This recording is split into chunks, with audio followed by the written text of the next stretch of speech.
Le nouveau CRM a été conçu pour accompagner la méthode de vente. Aussi, les principaux écrans de l'application vont suivre les étapes de vente que vous connaissez, c'est-à-dire contacter, connaître, convaincre, conclure et conforter. Nous allons parler dans cette première vidéo sur le processus de vente de l'opportunité, des étapes contacter et connaître, qui sont les étapes de qualification à la pose du rendez-vous dans le nouveau CRM.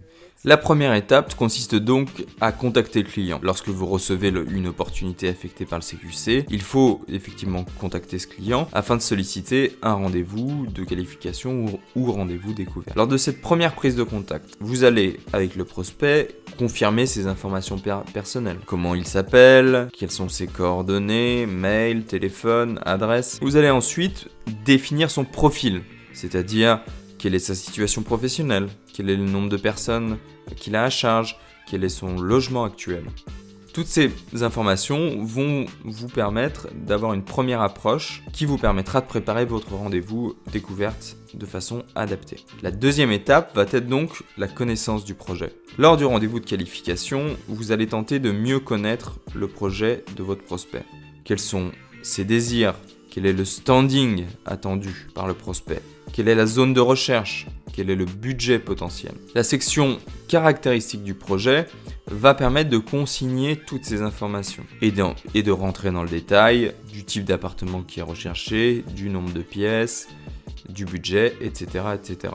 Vous pourrez également, au regard de ces critères, modifier les souhaits de programme si le budget ou le standing ne conviennent pas au profil du prospect.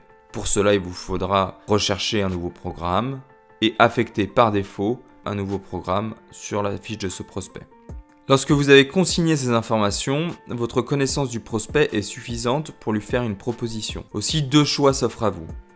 Soit planifier un rendez-vous de proposition, soit envoyer une proposition par mail directement afin que le prospect puisse méditer une décision. L'une comme l'autre option sont des activités commerciales qu'il me faut gérer directement depuis le CRM. Dans le premier cas, je crée un rendez-vous. Attention, vous n'avez pas de visibilité directe sur votre agenda depuis le CRM. Aussi, il vous faut ouvrir votre messagerie, confronter vos disponibilités à celles de votre prospect, puis rebasculer sur le CRM et consigner la date retenue.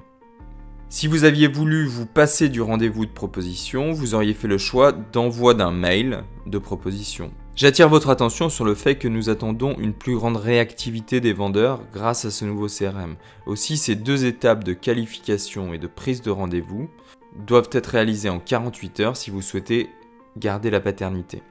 C'est la raison pour laquelle, dans mon onglet Prospect, ce compteur permet de visualiser mon délai actuel de paternité. À l'issue de ces deux étapes, c'est-à-dire après avoir rempli les caractéristiques du projet et avoir envoyé un rendez-vous ou un email de proposition, je peux passer à la phase suivante.